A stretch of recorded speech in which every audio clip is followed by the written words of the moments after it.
حضرت سلیمان علیہ السلام ایک دن اپنے لشکر کا جائزہ لیتے ہوئے پرندوں کی جانب نکلے۔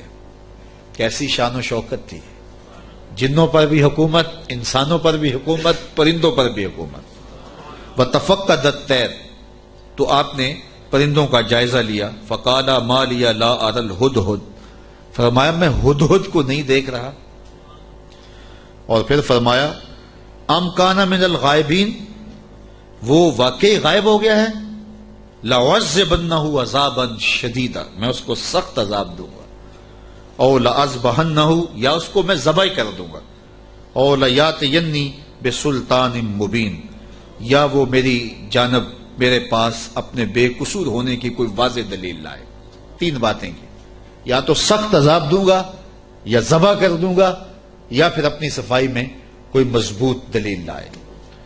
حضرت سلیمان علیہ السلام بیت اللہ کی حاضری کے بعد واپس آ رہے تھے، اور صنعاء کے مقام پہ جو یمن کا شہر ہے وہاں آپ نے پڑاؤ کیا، اور وہاں آپ نے جانوروں کا جائزہ لیا، اور وہاں ہدہد کو نہ دیکھا۔ مفسرین فرماتے ہیں جب پانی کی ضرورت ہوتی تو ہدہد کو حاضر کیا جاتا، اور یہ ہدہد جو تھا وہ پھر بتاتا کہ کس جگہ پانی ہے۔ یہ جانوروں کے اندر انجینئر ہے، اللہ نے اس کو بڑی طاقت دی۔ حضرت ابو ہریرہ رضی اللہ تعالیٰ عنہ نے جب فرمایا نا کہ یہ بڑی قوتوں سے مالا مال کیا گیا ہے، اس کی نظر بڑی تیز ہوتی ہے، تو کسی نے حضرت ابو ہریرہ سے کہا کہ چھوٹے بچے جب دھاگا لگا کے، جال لگا کے جو ہے وہ پھاہی لگاتے ہیں تو یہ ہدہد پھنس جاتا ہے۔ جس کو زمین کی تہ میں پانی نظر آ جاتا ہے اس کو وہ جال نظر نہیں آتا۔ تو حضرت ابو ہریرہ بولے تقدیر کا جال نظر نہیں آتا، تو تقدیر کا جال بڑا ڈاڈا ہوتا ہے، وہ نظر نہیں آتا۔ یہ آپ نے ایک جانور دیکھا ہوگا کن کھجورا، اس کے 100 پاؤں ہوتے ہیں، 100 پاؤں، اور یہ جو سانپ ہوتا ہے اس کے کوئی پاؤں نہیں ہوتے، یہ اپنے جسم کو بل دے کے آگے بڑھتا ہے۔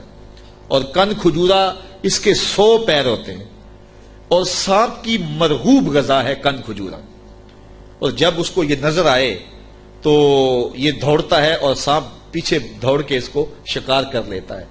تو کسی نے کن کھجورے سے پوچھا کہ تیرے 100 پیر ہیں اور سانپ کا ایک بھی نہیں ہے، اور پھر بھی تو پکڑا جاتا ہے؟ اس نے کہا تقدیر کے آگے پاؤں نہیں چلتے۔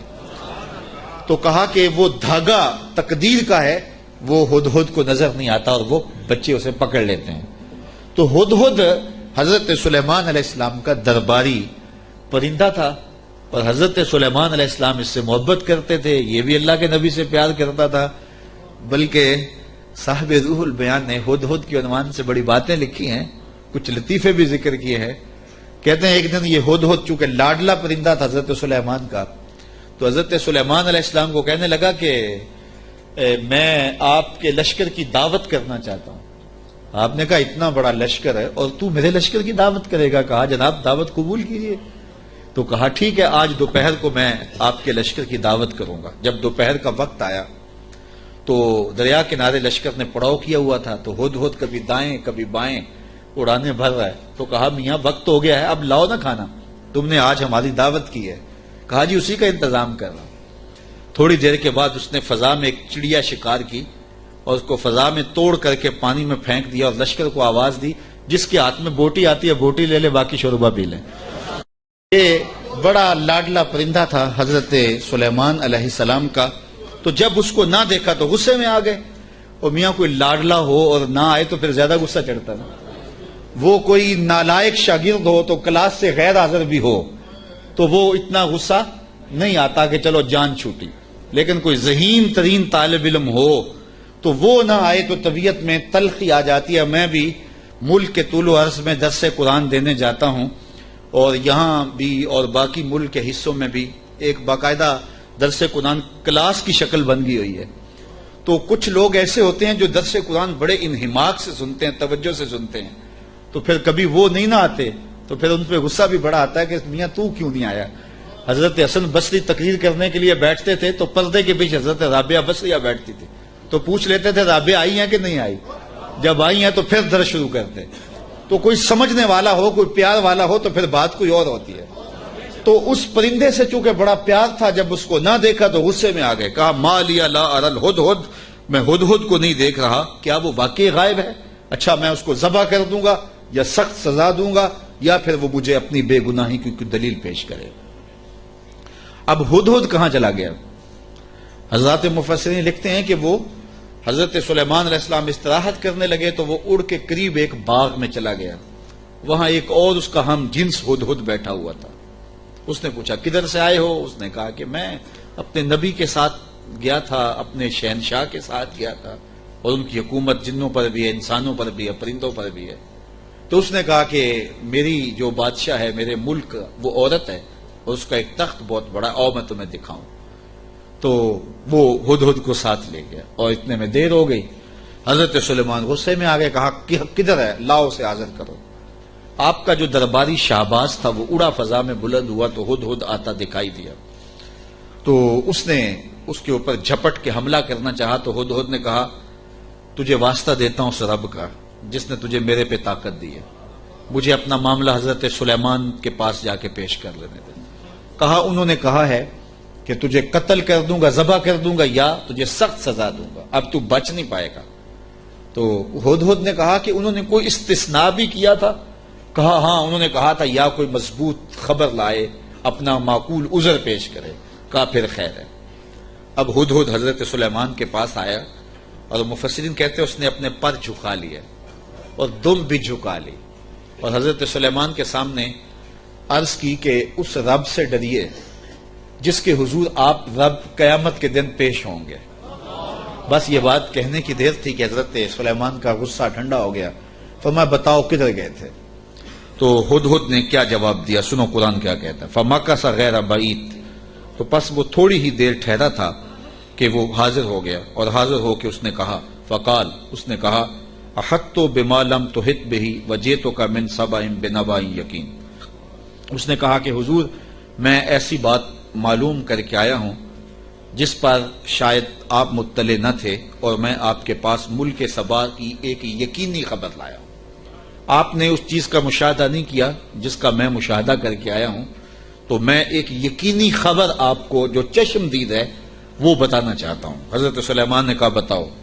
کہا انی وجدت امرأۃ تملکہم وأوتیت من کل شیء ولہا عرش عظیم۔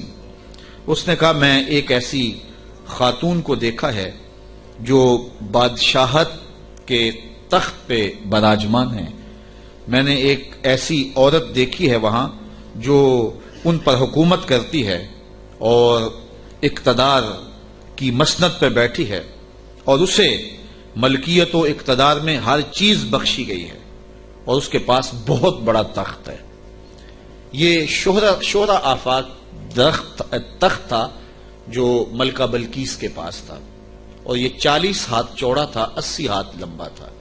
شرعی ہاتھ جب کہا جاتا ہے تو وہ کونی تک ہوتا ہے، تو گویا دوسرے لفظوں میں 1.5 فٹ کا ایک ہاتھ لگائیں تو یہ 60 ہاتھ چوڑا تھا اور 120 ہاتھ جو ہے وہ لمبا تھا۔